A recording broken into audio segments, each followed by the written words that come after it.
કેમ છો સ્ટુડન્ટ્સ, મજામાં છો? બરાબર છે. મજામાં રહીને તૈયારી કરવાની છે, બિલકુલ સ્ટ્રેસ લેવાનો નથી. જેટલો સ્ટ્રેસ લેશો એટલું તમારે વાંચવામાં શું છે, અઘરું પડવાનું છે. વાંચેલું તમને યાદ રહેવાનું નથી. હવે તમારી પાસે શું છે, એક જ મહિનો છે. આ એક મહિનામાં જેને મહેનત કરી લીધી એ ઉપર જશે, જે મહેનત નહીં કરે તે નીચે જશે. અત્યારે તમારું ફૂલ ફોકસ પેપર સોલ્યુશન પર આવવું જોઈએ. તમારો સિલેબસ અત્યારે શું છે, વાંચવાનું પતી જવું જોઈએ. બરાબર છે. તો આ તમે શું છે, સિલેબસ કવર કરી શકશો. બરાબર છે. તો આપણે શું કર્યું, પાર્ટ A1 પાર્ટ 2 શું હતો, પાર્ટ 1 અને પાર્ટ 2 કે પાર્ટ 1 અને પાર્ટ 2માં આપણે ઇમ્પોર્ટન્ટ MCQ ધોરણ 10ના ખાસ ધ્યાન રાખજો. સ્ટાન્ડર્ડ 10 ધોરણ 10 વિજ્ઞાનનું મોસ્ટ IMP ક્વેશ્ચન્સ કે જે મોસ્ટ IMP MCQs જે છે, જે શું છે પરીક્ષામાં પૂછવાની કેવી હોય, સંભાવના વધારે હોય. એવું જરૂરી નથી કે પૂછાય જ જાય, પણ શું છે, સંભાવના વધારે હોય કે આમાંથી આવવાના ચાન્સીસ પૂરેપૂરા છે, પૂછવાની શક્યતા વધારે છે. અને આમાંથી જો ક્વેશ્ચન આવ્યા અને તમે પેપર સોલ્યુશન કર્યું હોય complete, part A B C complete તમે તૈયારી કરી હોય અને જે દિવસે તમે રિઝલ્ટ લાવશો, જે દિવસે તમારું પેપર આવશે એ દિવસે સોલ્યુશન કરશો ને જો આમાંથી નીકળ્યા તો તમે કેટલા ખુશ હશો કે જો મેં તો ત્યાંથી વાંચેલું, તૈયારી કરી લે, આમાંથી પૂછાય. તો એવી તૈયારી તમારે કરવી પડશે. એ તૈયારી કરવા માટે તમારે શું કરવાનું છે, હથોડા બેચ સાથે શું છે, જોડાઈ જવાનું છે. બરાબર. હથોડા બેચ સાથે તમે જોડાઈ જશો અને શું કરવાનું છે, હથોડા બેચમાં જેટલા પણ આપણા વિડીયો મુકાયા છે વિજ્ઞાનના તમારે જોવાના છે, એનું સોલ્યુશન કરવાનું છે અને તમારે આગળ વધવાનું છે. જો અત્યારે હું તમને પાર્ટ C કરાવી રહ્યો છું, ઇમ્પોર્ટન્ટ આ જે તમારા મોસ્ટ ઇમ્પોર્ટન્ટ MCQ છે એનો આ પાર્ટ C છે. એનો પાર્ટ 1 અને 2 એ ઓલરેડી અપલોડેડ છે. તમારે શું છે, એ અપલોડેડ છે તો જોવાનો છે. એમાં તમારી તૈયારી કેવી હોવી જોઈએ કે એ જેટલા પણ MCQ અમે તમને કરાવ્યા છે એ MCQs જેવો સવાલ બોલે એવો તમારી પાસે જવાબ હોવો જોઈએ. તો એ રીતની તમારી તૈયારી જો હશે તો કહી શકાય કે ના, તમે જે છે એ 90 ઓફ માર્ક્સ લાવવા વિજ્ઞાનમાં તૈયાર છો. બરાબર. ચાલો, આજે આપણે પાર્ટ C કરીએ છીએ. બરાબર. મોસ્ટ ઇમ્પોર્ટન્ટ MCQનો આ પાર્ટ C છે. બરાબર. હથોડા બેચ છે. શું લખ્યું છે જો, ધ્યાનથી જુઓ. પડેગી હથોડે કી માર તો હોગી માર્ક્સ કી બોછાર. હથોડો જે છે આપણી હથોડા બેચનો, જો હથોડો તમારી પર પડ્યો ને તમે જે હથોડાને વાગ્યો અને તમે દિમાગમાં રિકોલ કરી અને તમે તમારી તૈયારી જો કમ્પ્લીટ કરીને તો ગેરંટી આજે કહું છું કે તમારા 90 ઓફ માર્ક્સ આવશે. અને જે લોકોનો ગોલ ખાલી ફક્ત એવો હોય કે ચાલ મારાથી તો વધારે માર્ક્સ લેવાય એવું અત્યારે નથી અને મારે તો શું કરવું છે કે હું પાસ થઈ જાઉં એટલું બી છે, તો પાસ થવા માટે બી વિભાગ એ તો બહુ જ ઇમ્પોર્ટન્ટ છે. વિભાગ એમાં તમારા 24માંથી 24 માર્ક્સ આવી જાય તો તમે આરામથી પાસ થઈ શકો. બરાબર. વિભાગ એમાં તમારા સારા માર્ક્સ લાવવા માટે પહેલાં MCQમાં માર્ક્સ આવવા જોઈએ. 6 MCQ પૂછાય છે તો અમે તો તમને 6 કરતાં કેટલા બધા MCQ કરાવે છે, એમાંથી આવવાના ચાન્સીસ શું છે, વધારે છે. ચાલો, શું કીધું છે અહીંયા આગળ ખાસ ધ્યાન રાખજો. શું કીધું છે, બેકિંગ સોડા. બરાબર છે. બેકિંગ સોડાનું શું કીધું છે અહીંયા આગળ તમારે કે રાસાયણિક નામ લખવાનું છે.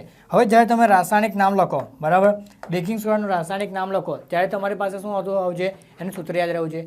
રાસાયણિક સૂત્ર યાદ રહેશે તો એના પરથી તમને શું થશે કે તમારું જે સૂત્ર છે એ તમને યાદ છે તો એના પરથી તમે નામકરણ ઇઝીલી કરી શકો. સૌથી પહેલાં યાદ કરો કે જ્યારે તમારો બેકિંગ સોડા છે, બરાબર, તો બેકિંગ સોડા આવે તો બેકિંગ સોડાનું આપણે પહેલાં સૂત્ર જોઈએ. તો પહેલાં બેકિંગ સોડા તમે લખતા હતા NaHCO3. ખાસ ધ્યાન રાખજો, તમે Na આ રીતે લખજો. બરાબર. પછી એને તમે કેપિટલ લખો તો પાછું અલગ ધાતુ થઈ જાય, અલગ અલગ બધી વસ્તુઓ. તમે જે રીતે લખો છો એ રીતે લખીએ છીએ આપણે, એ રીતે જ લખવાનું છે. આ તમારું શું છે, બેકિંગ સોડા. બેકિંગ સોડામાં હવે તમારે નામકરણ કરવાનું છે.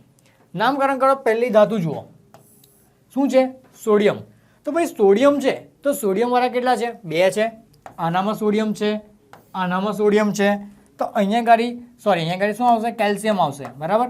તો આ તો કેલ્શિયમ છે, તો આ કેલ્શિયમવાળો જવાબ ખોટો જ ભાઈ. અહીંયા કેલ્શિયમ છે, આ જવાબ બી ખોટો છે. તો કેલ્શિયમ બંને તો ખોટું થઈ ગયું. હવે તમારી પાસે 2 ઓપ્શન છે. શું છે, સોડિયમ કાર્બોનેટ અથવા સોડિયમ હાઇડ્રોજન કાર્બોનેટ. યાદ કરો, જ્યારે આપણે NaCO3 લખીએ એને શું કહીએ છીએ આપણે, સોડિયમ બાયકાર્બોનેટ. બરાબર છે. અને તમે શું લખો, સોડિયમ બાયકાર્બોનેટ લખો. બરાબર. આ જે સોડિયમ બાયકાર્બોનેટ એનો જ મિનિંગ શું થાય, સોડિયમ હાઇડ્રોજન કાર્બોનેટ. ખાસ ધ્યાન રાખો. ફરી જુઓ શું લખ્યું છે આપણે, Na એટલે સોડિયમ, H એટલે તમારો હાઇડ્રોજન અને CO3 કાર્બોનેટ. એટલે તમારો સાચો જવાબ શું આવશે, સોડિયમ હાઇડ્રોજન કાર્બોનેટ. આ શું છે, તમારો સાચો જવાબ છે. બરાબર. સોડિયમ કાર્બોનેટનું શું આવશે, Na2CO3 આવે. બરાબર. સોડિયમ કાર્બોનેટ છે નહીં, આપણું શું થશે, બેકિંગ સોડાનું સૂત્ર NaCO3 સોડિયમ હાઇડ્રોજન કાર્બોનેટ. અથવા જો તમને એવું કીધું હોય કે અહીંયા આગળ શું લખ્યું હોય, સોડિયમ બાયકાર્બોનેટ. બરાબર. અહીંયા તમે સોડિયમ હાઇડ્રોજન કાર્બોનેટ આપેલું છે, નો ડાઉટ. પણ કદાચ તમને એવું કહે કે સોડિયમ બાયકાર્બોનેટ, તો એ જવાબ પણ કેવો છે? સાચો છે. બરાબર છે. સોડિયમ હાઇડ્રોજન કાર્બોનેટ અથવા તો સોડિયમ બાયકાર્બોનેટ, બંને જવાબ કેવા છે? સાચા. બરાબર, બંને સાચા જવાબ છે. જે ઓપ્શન આપ્યો હોય તે આપણે ટીક કરવાનો છે. આગળ જુઓ શું કહે છે? ભયજનક સિગ્નલ. ભયજનક સિગ્નલ ક્યાં વાપરીએ? તમારી ગાડી હોય, ગાડીની પાછળ એટલે લાલ કલર હોય. બરાબર, લાલ કલર કેમ હોય? દૂરથી તમે પણ જોઈ શકો. આ ક્વેશ્ચન તમને પૂછાય છે. બરાબર છે, ક્વેશ્ચન પૂછાય છે કે લાલ રંગનો જ કેમ ઉપયોગ કરવામાં આવે છે? એ ક્વેશ્ચન તમને પૂછાયેલો છે, એ તમને આવડવો જોઈએ. આપણે પ્રશ્નપત્રમાં સોલ્યુશન પણ કરાવ્યું છે. બરાબર, સોલ્યુશન કરાયેલું છે. એ ના જોયું હોય તો આગળના વિડીયોની આપણે પ્લેલિસ્ટ મૂકેલી જ છે, એ પ્લેલિસ્ટમાં તમારે જોઈ લેવાનું. તો અહીંયા આગળ શું કહે છે કે ભયદર્શક સિગ્નલમાં પ્રકાશનો રંગ ખાલી જગ્યા રાખવામાં આવે. આપણને બધાને ખબર છે કયો કલર રાખવામાં આવે? લાલ કલર રાખવામાં આવે.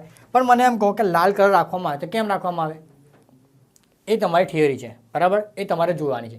લાલ કલર એટલા માટે રાખવામાં આવે કે લાલ કલર જે છે, ખાસ ધ્યાન રાખો, લાલ કલર એ તમે દૂરથી હોય ને તો પણ તમે દેખાઈ જાય. દૂરથી બી તમને લાલ કલર ન દેખાઈ જાય. બરાબર છે. આ લાલ કલર એટલા માટે કે તમે જે છે એ માની લો કદાચ ધુમ્મસવાળું વાતાવરણ હોય. બરાબર છે, હ્યુમિડિટી. બરાબર, હ્યુમિડિટી. તો આવા વાતાવરણમાં પણ તમે જે છે લાલ કલરને આરામથી જોઈ શકો. બરાબર છે, એટલા માટે તમારે શું છે? લાલ કલરનો ઉપયોગ કરવામાં આવે છે. બરાબર છે, આપણે પણ અહીંયા લાલ કલરનો ઉપયોગ કરીએ. આ શું છે? લાલ કલરનો ઉપયોગ કરવામાં આવે છે. એટલે કે ભયજનક સિગ્નલ હોય. હવે તમે ખાસ ધ્યાન રાખજો કે જ્યારે તમે જોશો કે લાલ, પીળો અને લીલો આ 3 કલર હોય છે. બરાબર છે, તો તમારે રેલવે પર હોય, તમારે ટ્રાફિક સિગ્નલ હોય, ત્યાં પણ તમે જો તો લાલ કલર થોભવાની વસ્તુ હોય. બરાબર, તો એવા જગ્યાએ કલરનો ઉપયોગ કરવામાં આવે છે. તો એનો જે કલર કયો હશે? લાલ કલર પણ હશે. બરાબર છે. ચાલો, શું આપ્યું છે? અહીંયા આગળ જુઓ, પેન્ટેન આપ્યું છે. બરાબર છે, તો પેન્ટેન આપ્યું છે. શું કહે છે? હવે પેન્ટેનમાં રહેલું એનું આની સૂત્ર આપેલું છે C5H12. બરાબર છે. એમાં તમારે શેની સંખ્યા શોધવાની છે? સહસંયોજક બંધ. બરાબર, સહસંયોજક બંધ જેટલા હોય એની તમારે સંખ્યા શોધવાની છે. તો સૌથી પહેલાં આપણને શું છે? આની સૂત્ર આપ્યું છે. આની સૂત્ર શું આપ્યું છે? C5H12. આ શેનું સૂત્ર છે? પેન્ટેન. પેન્ટેન છે આલ્કેન છે. બરાબર છે, CnH2n+2. બરાબર છે, અહીંયા આગળ ધ્યાન રાખો, CnH2n+2. 2n+2 5 છે તો C5H. 5 દુના 10, 10 + 2 12 થયા. બરાબર છે. આ રીતે તમને શું છે? CnH2n આપેલું છે સૂત્ર, આલ્કેન આપેલા છે. બરાબર, એમાં પાંચમું છે 5 કાર્બન ધરાવતો આલ્કેન. કોણ છે? તો કે પેન્ટેન. C5H12. ખાસ ધ્યાન રાખજો કે જ્યારે C5H12 હશે તો આપણે શું છે? સહસંયોજક બંધ. સહસંયોજક બંધ એટલે તમારો કોવેલન્ટ બોન્ડ. મતલબ ઇંગ્લિશમાં તમે કોવેલન્ટ બોન્ડ કહો, અહીંયા તમારો સહસંયોજક બંધ. સહસંયોજક બંધની પ્રેઝન્સ છે તો કેટલા કાર્બન, અહીંયા કેટલા બંધ છે જોવા છે. તો પહેલાં જુઓ, કાર્બન કેટલા છે? 5 કાર્બન છે. 1 2 3 4 5. 5 કાર્બન થઈ ગયા. હવે આપણે બોન્ડ દર્શાવીએ. બંધ દર્શાવીએ. કાર્બન અને કાર્બન વચ્ચેનો એક બોન્ડ, કાર્બન અને કાર્બન એક વચ્ચે, આ કાર્બન આ કાર્બન આ કાર્બન વચ્ચેનો બોન્ડ 1 2 3 અને 4. તો કાર્બનથી કાર્બન બોન્ડ એવાની સંખ્યા, કાર્બનથી કાર્બન બોન્ડની સંખ્યા આપણી પાસે કેટલી મળી? ટોટલ 4. બરાબર. હવે દર્શાવીએ આપણે હાઇડ્રોજન. તો હાઇડ્રોજન માટે અહીંયા કરી એક હાઇડ્રોજન અહીંયા આવશે, એક હાઇડ્રોજન અહીંયા, એક હાઇડ્રોજન અહીંયા. આ બધા સાથે શું છે? જેટલા કાર્બન એટમ છે એની સાથે શું છે? હાઇડ્રોજન અટેચ હોય. બરાબર છે. આપણે બોન્ડ બીજા કલરથી દર્શાવીશું. એટલે અહીંયા હાઇડ્રોજન છે, અહીંયા હાઇડ્રોજન છે, અહીંયા હાઇડ્રોજન છે. શું થઈ ગયું? સોરી. બરાબર, અહીંયા હાઇડ્રોજન છે. હવે કેટલા બોન્ડ છે જુઓ. હાઇડ્રોજન સાથે કેટલા બોન્ડથી જોડાયેલું છે? બીજા કલરથી દર્શાવીએ. જુઓ કેટલા છે? 1 2 3 4 5 6 7 8 9 10 11. કેટલા થયા? અને અહીંયા કરી હજી એક હાઇડ્રોજન આવશે. બરાબર છે, એક હાઇડ્રોજન અહીંયા રહી ગયો. ટોટલ થઈ ગયા આપણા 12. બરાબર, સમજ પડી? જુઓ કેટલા કાર્બનથી હાઇડ્રોજન બોન્ડ કેટલા છે? જુઓ 1 2 3 4 5 6 7 8 9 10 11 અને 12. તો કાર્બન ટુ હાઇડ્રોજન બોન્ડ કેટલા છે? 12. પ્લસ સરવાળો કરો, 12 ને 4 કેટલા થશે? 16. તો ટોટલ જે સહસંયોજક બંધ છે, ટોટલ સંખ્યા સહસંયોજક બંધની કેટલી છે? 16 છે. જુઓ ઓપ્શનમાં 16 કઈ જગ્યાએ આપેલું છે? અહીંયા. સમજ પડી સહસંયોજક બંધ કેવી રીતે શોધવાનું? જે પણ સૂત્ર આપ્યું હોય C5H12 છે તો 5 કાર્બન લખી દો. 1 2 3 4 5. 5 કાર્બન લખી દીધા. 5 કાર્બન પછી કાર્બનથી કાર્બન બોન્ડ જુઓ 1 2 3 4. કાર્બનથી કાર્બન બોન્ડ કેટલા છે? 4 છે. બરાબર છે. હવે કાર્બન સાથે શું અટેચ હોય? હાઇડ્રોજન. હાઇડ્રોજન અટેચ હોય તો જુઓ અહીંયા આગળ હાઇડ્રોજન, અહીંયા હાઇડ્રોજન, અહીંયા હાઇડ્રોજન, આ કાર્બન સાથે અહીંયા 2, આ કાર્બન સાથે અહીંયા 2, અહીંયા 2, અહીંયા 2, અહીંયા એક હાઇડ્રોજન, બરાબર. હવે કાર્બનથી હાઇડ્રોજનની સંખ્યા ગણો કે કાર્બનથી હાઇડ્રોજન બોન્ડ જે છે એ બોન્ડની સંખ્યા કેટલા બોન્ડ છે કાર્બન ટુ હાઇડ્રોજન, તો CH બોન્ડ કેટલા છે, CH બોન્ડ 1 2 3 4 5 6 7 8 9 10 11 12, 12 પ્લસ 4 ટોટલ કેટલા છે 16. એટલે જે ટોટલ સહસંયોજક બંધ હશે એ કેટલા હશે 16, બરાબર. સમજ પડી. આ રીતે તમારે ગણવાનું છે, ભૂલ કરતા નહીં, ગણવાનું છે. સાથે સાથે કાર્બનની વેલેન્સી કેટલી છે, કાર્બનની બાયોતમ કક્ષામાં રહેલા ઇલેક્ટ્રોનની સંખ્યા, બરાબર. કાર્બનની વેલેન્સી કેટલી છે 4 છે, બરાબર. તો 4 છે તો શું છે એની સાથે 4 બોન્ડ હોવા જોઈએ, તો જો 1 2 3 4 બરાબર છે, 1 2 3 4 બરાબર છે, 1 2 3 4 બરાબર છે, 1 2 3 4 બરાબર, 1 2 3 4 બરાબર, બરાબર. વેલેન્સી પણ બરાબર છે, બોન્ડ પણ દોરી દીધા, બધાની ગણતરી કરી દીધી, કેટલો જવાબ આવ્યો 16. તમારો સાચો જવાબ શું છે 16, બરાબર. સમજ પડી. જોયો સ્ક્રીનશોટ લઈ લો, બરાબર છે, બરાબર. સ્ક્રીનશોટ લઈ લો, આ તમારા માટે શું છે ઇમ્પોર્ટન્ટ છે. અહીંયા ભલે તમને પેન્ટેન કીધું, પેન્ટેન જગ્યાએ તમને એવા ઘણા કંઈ પણ પૂછી શકે છે. 18 બરાબર. તમને સહસંયોજક બંધ છે, સહસંયોજક બંધ માટે અહીંયા આગળ ઇથેન આપ્યું, સોરી પેન્ટેન આપ્યું છે, ઇથેન બી પૂછી શકે, હેક્ઝેન બી પૂછી શકે, હેપ્ટેન પૂછી શકે, ગમે તે પૂછી શકે છે. આલ્કેન શ્રેણીનો કોઈ પણ અહીંયા આગળ પૂછી શકે છે, તો તમારી રીતે તમને આવડવું જોઈએ, બરાબર. ચાલો સ્ક્રીનશોટ લઈ લીધો હશે એવી આશા રાખીએ. ચાલો આગળ વધીએ. જુઓ આગળ શું કહે છે, વિદ્યુત બલ્બ, બલ્બ કેવી રીતે દોડો, અહીંયા આગળ તમારો બલ્બ હોય, બલ્બની અંદર તમે શું છે આમ દોડો, ફિલામેન્ટ દોરો, બરાબર છે. આ રીતનું બલ્બની રચના આવે. શું કીધું છે હવે અહીંયા આગળ તમને શું કહેવામાં આવે છે કે વિદ્યુત બલ્બમાં ફિલામેન્ટ, યાદ કરો ત્યારે બી તમે જોશો આ પ્રકારની રચના તો હોય જ છે, બરાબર છે. પરંતુ ફિલામેન્ટની વાત કરીએ કે જ્યારે બલ્બ હોય તો તમારા જે બલ્બ વપરાય છે આ રીતના બલ્બ હોય, એની અંદર તમે જોજો આ રીતની 2 રચના હશે. આપણે ખાલી અંદરની રચનાની વાત કરે છે, તો જ્યારે અંદરની સાઈડ જોશો તો એકદમ પાતળી એના વાળી શું છે ફિલામેન્ટ હશે, બરાબર છે. એકદમ એના વાળી એકદમ પાતળી એમ આકારવાળું શું છે એક ફિલામેન્ટ હશે. 2 એની સાથે અટેચ હશે, એકદમ ઝીણી એની વાળી રચના હશે અને શું છે ફિલામેન્ટ હશે. તો અહીંયા આગળ શું કહે છે કે વિદ્યુત બલ્બની ફિલામેન્ટ માટે એકમાત્ર ખાલી જગ્યાનો ઉપયોગ થાય છે. યાદ કરો એ જે ફિલામેન્ટ છે એ ફક્ત એક જ મટીરિયલની બનેલી હોય છે અને એ જે મટીરિયલ છે એના માટે શું વાપરવામાં આવે છે એ તમને અહીંયા પૂછ્યું છે. તો જ્યારે પણ તમને એવું કહે કે એકમાત્ર વસ્તુ તમારી એવી જે છે જેમાંથી બનેલી હોય તો યાદ કરો જ્યારે તમે વિદ્યુત બલ્બ વિશે ભણ્યા હોય તો વિદ્યુત બલ્બ વિશે ભણ્યા તો તમે યાદ કરો કે વિદ્યુત બલ્બમાં ફિલામેન્ટ શેની હતી યાદ કરજો. શું કહે છે કેટલી ધનરાશિ આપેલી છે, સિલિકોનની છે, કોપરની છે, નિક્રોમની છે, ટંગસ્ટનની છે. ખાસ ધ્યાન રાખજો શું જવાબ આવશે ટંગસ્ટન. ટંગસ્ટન એ તમારો સાચો જવાબ છે, બરાબર. તમને એવું કહે કે વિદ્યુત બલ્બમાં ફિલામેન્ટ ટંગસ્ટન યાદ જ રહેવું જોઈએ, બરાબર છે. વિદ્યુત બલ્બમાં જે ફિલામેન્ટ હોય કઈ ધાતુની બનેલી હોય છે, સોરી ટંગસ્ટનની બનેલી હોય છે. આગળ જુઓ, આંખનો દોરાનો વ્યાસ આશરે ખાલી જગ્યા સેન્ટીમીટર છે. મનુષ્યની આંખની રચના જોઈ હતી, બરાબર છે. અહીંયા આગળ કીકીની રચના હોય આ રીતે. તો આ જે આંખનો દોરો છે તો આપણને અહીંયા આગળ ખાલી કીકી દેખાય છે, પરંતુ અહીંયા જે આંખનો દોરો છે એની શું છે તમારે શું કીધું છે વ્યાસ કીધો છે. ખાસ ધ્યાન રાખજો શબ્દ પર ફોકસ. શું કીધું છે વ્યાસ કીધો છે. તો વ્યાસ જે છે એ તમારા વ્યાસની છે શું કીધું છે સેન્ટીમીટરમાં. 2 વસ્તુ પર ધ્યાન રાખજો, અહીંયા તમને વ્યાસ કીધો છે, અહીંયા તમને સેન્ટીમીટર કીધું છે, બરાબર છે. આમાં ભૂલ કરી તો ગયા ટોપર વિચારજો ખાસ. અહીંયા તમને શું કીધું છે વ્યાસ કીધો છે, ત્રિજ્યા નથી કીધી. અહીંયા સેન્ટીમીટર આપ્યું છે, મીટર નહીં આપ્યું. કદાચ તમને કન્ફ્યુઝન કરવા માટે એવું કહે કે ચાલો મીટરમાં ફેરવીને આપો તો એમ તો ના આપે, પણ કદાચ ખાલી સંભાવના તો હોઈ શકે ને. પરંતુ અહીંયા કરી આપણને શું કીધું છે સેન્ટીમીટર કીધું છે. તો સેન્ટીમીટરમાં તમારો જવાબ શું આવશે 2.3, બરાબર છે. 2.3 સેન્ટીમીટર, બરાબર છે. સમજ પડી. 2.3 સેન્ટીમીટર શું છે સાચો જવાબ છે, બરાબર છે. શું કીધું છે આંખના દોરાનો વ્યાસ. હવે આગળ જઈએ, બરાબર છે. તમારી સાથે સોલ્યુશન કરતા રહેવાનું છે, ભૂલી ન જતા, બરાબર છે. જુઓ ઓક્સિજનની ઉણપના કારણે, બરાબર શું કહે છે ક્રિકેટરના સ્નાયુઓમાં તણાવ આવી જાય છે. તો આવું કયા કારણસર થાય છે, બરાબર. તમે ક્રિકેટ એના બહુ મોટા ફેન છે બધા જ, ભારતમાં તો બહુ જ બધા. એમાં જ અત્યારનો વર્લ્ડ કપ હારી ગયા સાહેબ તમે બધા કહેતા સાહેબ હું કામ યાદ કરાવો છો કે બરાબર. ફાઇનલમાં ઓસ્ટ્રેલિયાની સામે હારી ગયા હતા, બરાબર છે. હારી ગયા તો બધાને દુઃખ થયું હતું, તણાવ તો થાય જ ને ભાઈ, હારી ગયા હતા, ચિંતા થઈ, દુઃખ થાય. તો અહીંયા કીધું છે કે ઓક્સિજનની ઉણપના કારણે જે ક્રિકેટરના સ્નાયુ હોય તમે જોયો હશે હેમસ્ટ્રિંગ્સ આવશે, પછી કોઈ બધા બોલ નાખતા થોડી વાર પછી આમ પગને પકડીને બેસી જાય છે, બરાબર, પગ પકડીને બેસી જાય છે, કોઈને હાથ દુખે છે, કોઈને હાથ અટક્યા જાય છે, તો આ બધું શું છે સ્નાયુઓની પ્રોબ્લેમ આવે છે. તો શું કહે છે કે જ્યારે ઓક્સિજનની ઉણપ હોય છે તો આ ઉણપને કારણે જે ક્રિકેટરના સ્નાયુઓમાં શું છે તણાવ આવી જાય છે, ખેંચાઈ આવી જાય, ખેંચાણ થાય છે, બરાબર છે, તણાવ ઉત્પન્ન થાય છે, બરાબર છે.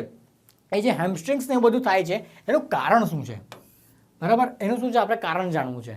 તો હવે તમે જ ક્રિકેટ જોતા હતા પેલાનો પગ ખેંચાઈ ગયો, પેલાની હેમસ્ટ્રિંગ્સ આવી ગઈ છે, એને ઉચકીને બધા ગ્રાઉન્ડની બહાર જાય છે, એનાથી હવે બોલિંગ નહીં થાય, આ બધું તમે બોલો છો, પણ એ અસલિયતમાં એનું રીઝન શું છે, એનું કારણ શું છે? તો ખાસ ધ્યાન રાખજો, એનું કારણ શું છે કે તમારું જે પાયરુવેટ છે એ પાયરુવેટનું શું છે લેક્ટિક એસિડમાં રૂપાંતરણ થવાથી, બરાબર, તમારું જે પાયરુવેટ છે એને શું છે લેક્ટિક એસિડ જે છે એમાં રૂપાંતર થવાથી તમારું જે શું છે આ પ્રકારનું કારણ જોવા મળે છે, બરાબર. સાહેબ આ લેક્ટિક એસિડ તો કશું સાંભળેલું લાગે, યાદ કરો પાર્ટ એ જ્યારે એમસીક્યુનું આપણે સોલ્યુશન કર્યું હતું, પાર્ટ એમાં એમસીક્યુનું સોલ્યુશન કર્યું હતું, એમાં પહેલો ક્વેશ્ચન હતો દહીંવાળો, દહીંમાં ખાલી જગ્યાએ એસિડ પ્રેઝન્ટ હોય, કયું એસિડ હતું યાદ કરો, બરાબર છે.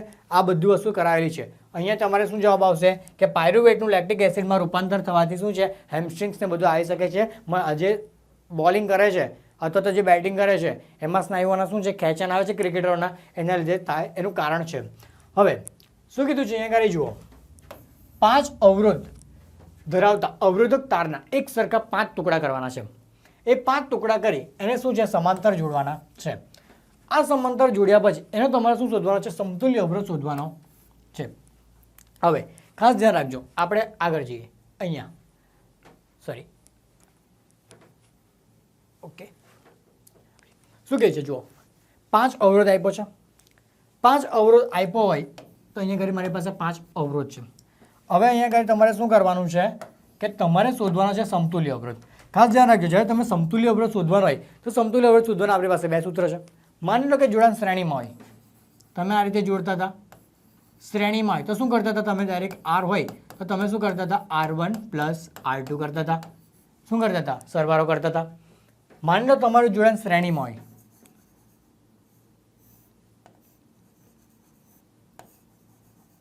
આ રીતે કદાચ તમારું જોડાણ સમાંતરમાં હોય, આ તમારું શ્રેણી જોડાણ છે, આ તમારું સમાંતર જોડાણ છે. જો સમાંતરમાં હોય તો સમાંતરમાં તમે શું કરતા હતા 1/r વાળું સૂત્ર લેતા હતા, 1/r = 1/r1 + 1/r2 + 1/r3. આ રીતે કન્ટિન્યુઅસ તમે કરતા હતા, બરાબર. આપણી પાસે 2 સૂત્ર આવી ગયા શ્રેણીના જોડાણ માટે અને સમાંતરના જોડાણ માટે.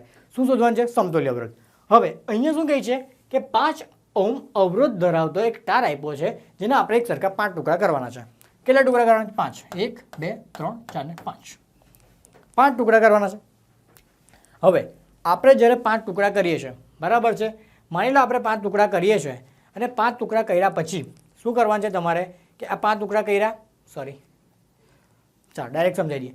5 ટુકડા છે, બરાબર છે, તો 5 ટુકડા કરો. મારી પાસે છે 5 રૂપિયા, મારી સામે છે 5 વિદ્યાર્થી. હવે મારે બધાને, મારી પાસે ફક્ત 5 રૂપિયા જ છે અને 5 વિદ્યાર્થીઓને મારે સરખા ભાગે વેચવા હોય તો હું શું કરીશ? બધાને એક રૂપિયા આપવો પડે. જો બધાને એક રૂપિયા આપું તો જ પડવરે, કેમ કે મારી પાસે 5 જ રૂપિયા છે અને 5 જ રૂપિયા મારે બધા વિદ્યાર્થીઓને સરખા ભાગે વેચવા છે તો બધા પાસે એક રૂપિયા આપવો જ પડે, કેમ કે 5 વિદ્યાર્થીઓ ઓલરેડી બેઠા છે, 5 ટુકડામાં ઓલરેડી કર્યા. તો તમારે જે 5 ઓહ્મ છે એ શું થશે? બધાને એક ઓહ્મ મળશે. 5 ટુકડા કરો તો બધાને એક ઓહ્મ મળે, બરાબર. બધાને એક ઓહ્મ મળ્યો. હવે શું કહે છે ખાસ ધ્યાન રાખજો, કયા જોડાણ કરવાનું છે? સમાંતર જોડાણ કરવાનું છે. હવે સમાંતર જોડાણ કરો તો કયું સૂત્ર લાગશે? આ સૂત્ર લાગશે તમારું, બરાબર, 1/r વાળું. તો કરો 1/r શું થશે? 1/r 1/r, બરાબર છે. તો 1/r બરાબર અહીંયા જ કરીએ, ચાલો 1/r બરાબર કરીએ. શું કહે છે? 1/r બરાબર 1/1 થશે પહેલા માટે, બીજો અવરોધ 1/1, ત્રીજા અવરોધ માટે શું છે 1/1 થશે, ચોથા માટે 1/1 થશે, 1/1. બધાનું શું થશે? સરવાળો થશે. એટલે 1/1 કરો, કેટલા આવે? 1 જ આવે, 0 નહીં આવે. 1/1 કરો, 1 જ આવે. બચે 1/r બરાબર શું થશે? 1 + 1 + 1 + 1 + 1. 5 વાળા એકડા છે તો 1/r ની વેલ્યુ કેટલી આવી? 5. સાહેબ 5 આવી, 5 ઓહ્મ આવ્યો, જવાબ આવી ગયો. 5 ઓહ્મ થઈ ગયો, 5 ઓહ્મ આવી ગયો.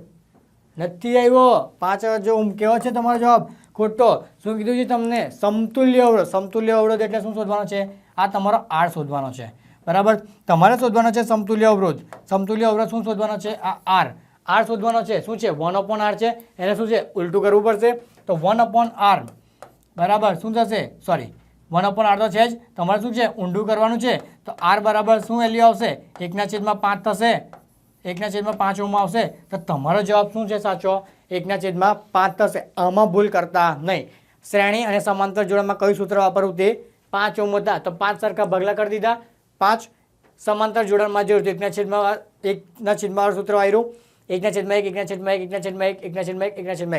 શું થશે 1 થશે તો 1 + 1 + 1 + 1 + 1 5 વાર એકડા છે 5 લખી દો હવે કયું છે સમતુલ્ય અવરોધ R શોધવાનો ઉલટાઈ દીધું એટલે R બરાબર કેટલું આવશે 1/5 આ તમારો જે 1/5 ઓહ્મ આવ્યો એ તમારો શું છે સાચો જવાબ 1/5 ઓહ્મ ઓપ્શન એ સાચો બરાબર છે આવા દાખલા પૂછાશે જો તમને કોઈ પણ જાતની કન્ફ્યુઝન હોય તો સ્ક્રીનશોટ લઈ લેવાનો બરાબર છે શું છે આવા દાખલામાં કન્ફ્યુઝન થાય કે કઈ જગ્યાએ 1/R વાળું સૂત્ર લેવું કઈ જગ્યાએ શ્રેણી જોડાણનું સૂત્ર લેવું આમાં ભૂલ કરવાની નહીં બરાબર સાચો જવાબ શું આવશે 1/R 1/5 બરાબર છે 1/5 હવે જુઓ અંતઃગોળ અરીસા વડે કેવું પ્રતિબિંબ ખાસ ધ્યાન રાખજો મેળવી શકાતું નથી બરાબર છે આપણે અંતઃગોળ અરીસો વાપરીએ છીએ તો અંતઃગોળ અરીસા વડે કેવું પ્રતિબિંબ મળે છે અને કેવું પ્રતિબિંબ મળતું નથી એના વિશે તમને કોષ્ટક આપેલો છે બરાબર છે અહીંયા શું કીધું છે વાસ્તવિક અને મોટું વાસ્તવિક અને નાનું તો ખાસ ધ્યાન રાખો જ્યારે પણ તમે અંતઃગોળ અરીસો વાપરો છો તો પ્રતિબિંબ વાસ્તવિક મળે છે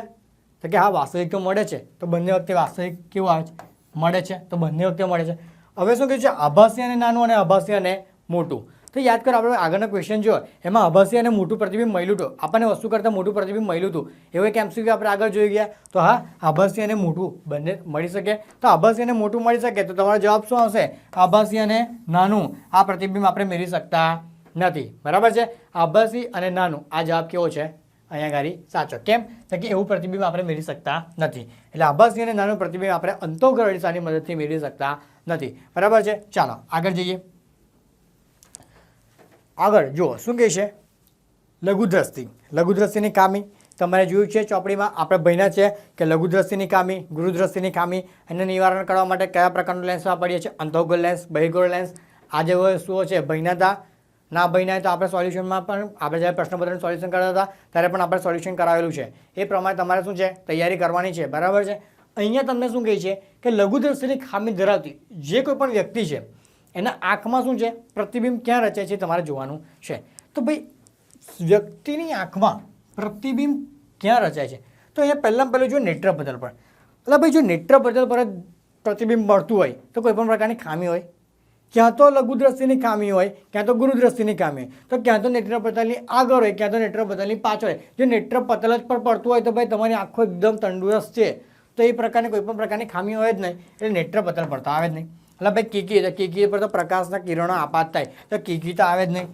તો ક્યાં તો તમારું શું હશે નેત્રપટલની આગળ ક્યાં તો નેત્રપટલની પાછળ બરાબર હવે યાદ કરો બે પ્રકારની ખામી છે આપણી પાસે લઘુદ્રષ્ટિ અને ગુરુદ્રષ્ટિ જો લઘુદ્રષ્ટિની ખામી હોય તો તમારી જે નેત્રપટલ જે છે એ નેત્રપટલની શું થશે આ અહીંયા ખાલી તમને ખાલી દર્શાવવા માટે તો શું થશે અહીંયા ખાલી આગળ જે છે તો અહીંયા નેત્રપટલની આગળ જો તમારું પ્રતિબિંબ મળે તો એને શું કહેવામાં આવે છે લઘુદ્રષ્ટિની ખામી જો ગુરુદ્રષ્ટિની ખામી કહી તો નેત્રપટલની પાછળ બરાબર અહીંયા તમને શું કીધું છે લઘુદ્રષ્ટિની ખામી કીધી છે તો તમારો જવાબ શું આવશે કે નેત્રપટલની આગળ તમારું પ્રતિબિંબ શું છે રચાતું હોય છે બરાબર તમે જોયું હશે કીકી હોય તમે અહીંયા આગળ ત્યાં લીટી દોરો પછી તમે આ આકૃતિઓ તમે દોરી છે ના દોરી હોય તો દોરવાની પ્રેક્ટિસ કરજો કારણ કે પૂછાશે માંગ્યા મુજબના ઉત્તરમાં બી એવું પૂછે કે તમે આકૃતિ દોરી અને નામ નિર્દેશન કરો બરાબર પૂછી શકે તો તમારી તૈયારી હોવી જોઈએ આકૃતિ દોરવાની પણ બરાબર છે તમારે આકૃતિ દોરીને શું છે તૈયારી કરવાની છે ચાલો આગળ જઈએ આગળ શું કીધું છે જુઓ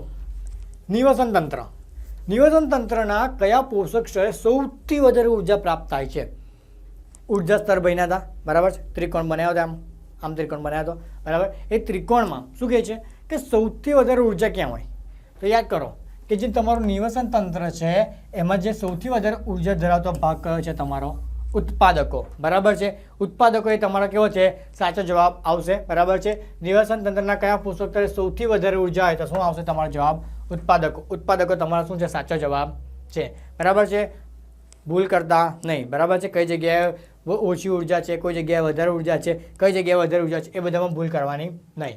હવે જુઓ, મેં ખાસ તમને જ્યારે આગળ આપણે સોલ્યુશન કર્યું ત્યારે મેં તમને કીધું હતું કે તમારા જે છે બધા ક્વેશ્ચન આ પ્રકારના આવશે. કયો ક્વેશ્ચન હતો યાદ કરો? પ્રિઝમવાળો ક્વેશ્ચન હતો. પ્રિઝમમાંથી શ્વેત કિરણ આપાત થાય છે, બરાબર છે. શ્વેત કિરણ જાય છે તો તમારું શું છે, જાનીવાલી પીનારામાં રૂપાંતરણ થતું હતું, બરાબર છે. જાનીવાલી પીનારા મળતા હતા. તો જે જાંબલી કલરનો રંગ હતો એનો વેગ કેવો હતો? સૌથી ઓછો. જાંબલી કલરનો વેગ સૌથી ઓછો હતો, બરાબર. એ જ રીતે મેં તે કીધું હતું કે તમારો વેગ, પ્રકીર્ણન, વિચલન આ બધા શબ્દો શું છે પૂછાશે. એને જ રિલેટેડ એક ક્વેશ્ચન પૂછ્યા છે અહીંયા આગળ કે વાતાવરણને લીધે કયા રંગના પ્રકાશનું પ્રકીર્ણન કેવું થશે? વધારે. શું કીધું છે? કયા રંગના પ્રકાશનું વાતાવરણમાં સૌથી વધારે પ્રકીર્ણન થશે? સૌથી વધુ પ્રકીર્ણન કહે તો તમારો જવાબ આવશે વાદળી, બરાબર છે. આ વાદળી કલર જે છે એનો જવાબ કેવો છે? સાચો છે. સોરી, વાદળી કલર જે છે એ સાચો જવાબ છે, બરાબર છે. પ્રકીર્ણન સૌથી વધુ કોનું થશે? તો કે જે વાદળી કલરનું. આ જે વાદળી કલર છે એનું પ્રકીર્ણન સૌથી વધારે થવાનું છે, બરાબર છે. જો સૌથી ઓછો વેગ કહે તો તમે યાદ કરજો કે તમે જાંબલી કલર કર્યો હતો. આ વસ્તુઓ જે આ ટર્મ્સ છે એ બધી કન્ફ્યુઝન કરશે. પ્રકીર્ણન કોનું વધારે, વિચલન કોનું વધારે, વેગ કોનો વધારે, આ બધું શું છે કન્ફ્યુઝન કરશે. એટલે તમારે શું કરવાનું? એક પેપર લઈને બેસવાનું. પ્રકીર્ણન કોનું વધારે, કોનું ઓછું લખી દો. પછી વિચલન કોનું વધારે, ઓછું લખી દો. પછી શું છે આગળ ભિન્નતા, વેગ કોનો વધારે, કોનો ઓછો લખી દો. કન્ફ્યુઝ થતા નહીં, બરાબર. આ રીતે તમારે શું છે નોટ્સની પ્રિપેર કરવી પડશે. તમારે જાતે પોતાના નોટ્સ બનાવે. કેમ જાતે? કે તમે જ્યારે લખશો તો તમને યાદ આવશે કે મેં આ જગ્યાએ આ વસ્તુ લખી હતી, લખેલું યાદ આવશે કે આ જગ્યાએ મેં લખી હતી, બરાબર છે. ચાલો આગળ જઈએ.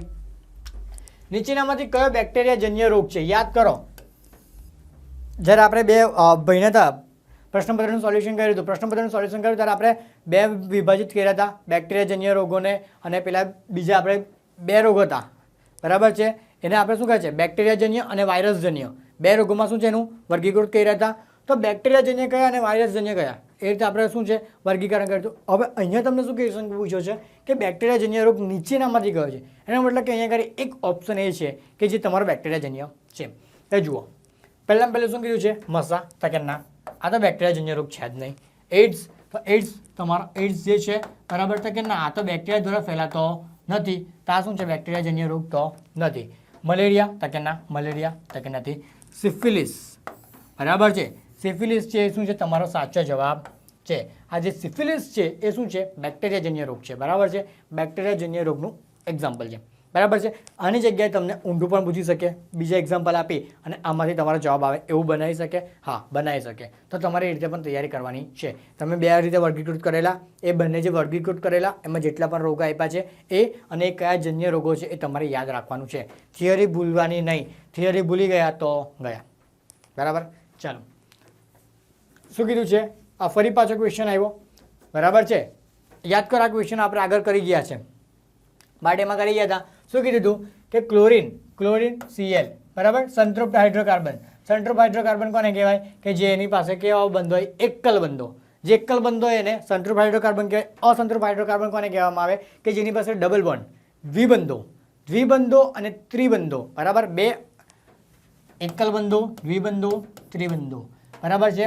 આ બે પ્રેઝન્ટ હોય તો એને અસંતૃપ્ત કહેવામાં આવે, બરાબર છે. આ હોય તો એકલ બંધો હોય તો એને સંતૃપ્ત કહેવામાં આવે, બરાબર છે. ઓરડા અને તાપમાને કઈ રીતે પ્રક્રિયા કરી શકીએ? તો આપણે સમજાયેલું કે ભાઈ સૂર્યપ્રકાશની હાજરી હોય તો સૂર્યપ્રકાશની હાજરીમાં જે શું કરી શકીએ કે બનાવી શકીએ, બરાબર છે. સૂર્યપ્રકાશની હાજરી શું છે?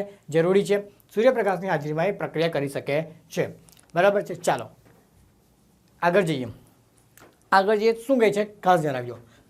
રોજિંદા જીવનમાં સ્ટેનલેસ સ્ટીલ. આ સ્ટેનલેસ સ્ટીલ તો ભાઈ બધા જ વાપરતા છે, ખૂબ જ ઉપયોગી વસ્તુ. તમારા ઘરની સ્ટેનલેસ સ્ટીલની વસ્તુઓ હશે જ, થાળી, વાટકા બધું હશે. સ્ટેનલેસ સ્ટીલની ચમચીઓ ને બધું આપણે વાપરીએ છીએ રોજિંદા જીવનમાં. રોજ ઉપયોગમાં લેવાતી વસ્તુ છે સ્ટેનલેસ સ્ટીલ, ઉપયોગી વસ્તુ છે. શું કહે છે કે આ સ્ટેનલેસ સ્ટીલ જે છે એ શેનાથી બને છે? પહેલાં તમારું શું છે? આયરન, Fe, બરાબર. Fe સાથે કઈ ધાતુ કઈ જે છે એને મિશ્ર કરવામાં આવે છે, ધાતુ, બરાબર. કોનું મિશ્રણ કરી અને તમારે આ બનાવવામાં આવે છે. હવે તમારે શરબત બનાવો હોય, બરાબર. તો શરબત બનાવો હોય તો શું કરો? પાણી લો, લીંબુ નીચોડો, મીઠું નાખો, ખાંડ નાખો, બરાબર છે. એને ખાટું મીઠું કરીને પછી શું છે તમારે મિક્સ કરો છો, આ તમારું શું છે મિશ્રણ બન્યું. પણ મિશ્રણ છે એક જ વસ્તુથી બન્યું ના. શું શરબત બનાવો, શું નાખો છો? પાણી નાખો, ખાંડ નાખો, લીંબુ નાખો, આ બધું જે છે તો એ બધું નાખો છો. તો એ જ રીતે જ્યારે સ્ટેનલેસ સ્ટીલ બને છે તો એ ખાલી એકલી નથી બનતી, એ શું છે આયરન Fe લોખંડ તમારું, બરાબર. એની સાથે સાથે કોને મિશ્ર કરવામાં આવે છે? તો શેને મિશ્ર કરવામાં આવશે? કોપર અને ક્રોમિયમ ના. તો શું છે નિકલ અને કોપર, નિકલ અને કોપર, ધ્યાન આપો, નિકલ અને કોપર કે પછી જો અહીંયા કરી કોપર છે, બંને કોપર છે, અહીંયા શું છે ક્રોમિયમ છે. Au ભાઈ Au વાપરાય, Au વાપરતા તો અત્યારે તમે લોકો માલદારના માલદાર હોય, સ્ટેનલેસ સ્ટીલ તો કેટલું બધું છે તમારા ઘેરે, Au જો વાપરતા તો તમે માલદાર પાડી ગયા એટલે એ તો ભાઈ વપરાય જ નહીં, બરાબર. બંને ઓપ્શન ખોટા છે, બરાબર. હવે નિકલ વપરાય કે હા સાહેબ નિકલ તો વપરાય છે, નિકલ તો વપરાય જ છે, એ તો મને 100% કોન્ફિડન્સ છે. તો સાહેબ નિકલ વપરાય છે તો એની સાથે ક્રોમિયમ વપરાય કે કોપર વપરાય? બોલો, એની સાથે ક્રોમિયમ વપરાય કે કોપર વપરાય? હવે તમને ક્વેશ્ચન થવો જોઈએ કે જો અહીંયા ખાલી કોપર હતું તો કોપર હતું તો આપણે બંને પર ક્વેશ્ચન ક્રોસ મારી દઉં. તો જો અહીંયા ખાલી બી કોપર છે તો આ જવાબ તો નહીં આવે. તો જવાબ શું આવશે તમારો? નિકલ અને ક્રોમિયમ. ખાસ ધ્યાન રાખજો, જ્યારે પણ સ્ટેનલેસ સ્ટીલની વાત આવે તો સ્ટેનલેસ સ્ટીલ શેની મદદથી બને છે? Fe નિકલ અને ક્રોમિયમ, બરાબર છે. આયરન, નિક્રોમ અને ક્રોમિયમ આ ત્રણનું મિશ્રણ કરી અને મિશ્રણ કર્યા પછી તમારી શું છે સ્ટેનલેસ સ્ટીલ બનાવવામાં આવે છે. ચાલો આગળ જઈએ. શું છે ક્વેશ્ચન જુઓ કે કાચના પ્રિઝમ વડે શું છે શ્વેત પ્રકાશ જે થાય છે એ શ્વેત પ્રકાશનું જે વિભાજન થાય છે એ વિભાજનમાં કયા રંગના પ્રકાશનું સૌથી વધુ વિચલન? ત્રીજી ટર્મ આવી. પહેલાં આપણે કીધું હતું જ્યારે પ્રિઝમ વડનો શ્વેત પ્રકાશ આપાત થાય છે એનું વિભાજન થાય છે જાનીવાલી પીનારામાં. તો જાનીવાલી પીનારામાં રૂપાંતર જ્યારે વિભાજિત થયું હતું તો પહેલાં શું આવ્યું હતું? વેગની વાત આવી હતી. સૌથી ઓછો વેગ કોનો? તો કે તમારા જાંબલી રંગનો, બરાબર છે. સૌથી વધુ પ્રકીર્ણન કોનું? તો કે વાદળી રંગનું. હવે ત્રીજી ટર્મ શું આવી અહીંયા કરી જુઓ કે સૌથી વધુ વિચલન, બરાબર છે. સૌથી વધુ વિચલન કે બરાબર છે કોણ સૌથી વધારે વળે છે? તો અહીંયા કરી સૌથી વધુ વિચલન. તો યાદ કરો કે જેનું વેગ સૌથી ઓછો હશે એનું વિચલન સૌથી વધારે હશે, બરાબર. સૌથી ઓછો વેગ કોનો હતો? તો કે તમારો જે જાંબલી રંગનો હતો, બરાબર. આ જાંબલી રંગનો વેગ કેવો હતો? સૌથી ઓછો, બરાબર. સૌથી ઓછો વેગ ધરાવતું હતું. તો જે સૌથી ઓછો વેગ ધરાવે છે એનું શું છે વિચલન? તો એનું વિચલન શું થશે? સૌથી વધારે. તો તમારા જાંબલી જે રંગ છે એનો જવાબ શું છે? સાચો છે, બરાબર છે. જ્યારે પણ પ્રિઝમની વાત આવે ત્યારે ત્રણ વસ્તુ તમારી પાસે આવવાની જ છે. એક વેગ, એક પ્રકીર્ણન અને એક વિચલન. આ ત્રણ વસ્તુ તમારી પાસે આવવાની જ છે. તો ખાસ ધ્યાન રાખજો, જાંબલી કલરનો વેગ સૌથી ઓછો, બરાબર છે. પ્રકીર્ણનની વાત આવશે તો પ્રકીર્ણનમાં શું આવશે? વાદળી કલર આવશે, બરાબર. તો વાદળી, બરાબર. અહીંયા કીધું શું કીધું છે? સૌથી ઓછો વેગ કોણ હતો? જાંબલીનો. તો જેનો વેગ સૌથી ઓછો એનું વિચલન સૌથી વધારે. વિચલન સૌથી વધારે કોણ આવશે? જાંબલી કલરનું, બરાબર. આ ત્રણ ટર્મ્સમાં છે, કન્ફ્યુઝ થતા નહીં, બરાબર છે. આ શું હતા આપણે ઇમ્પોર્ટન્ટ MCQ, બરાબર છે. હવે પછીનો જે વિડીયો આવશે એમાં તમને ઇમ્પોર્ટન્ટ MCQ જે છે એના વિશે શું છે માહિતી આપવામાં આવશે. અત્યારે તમારી પાસે શું છે હોવું જોઈએ?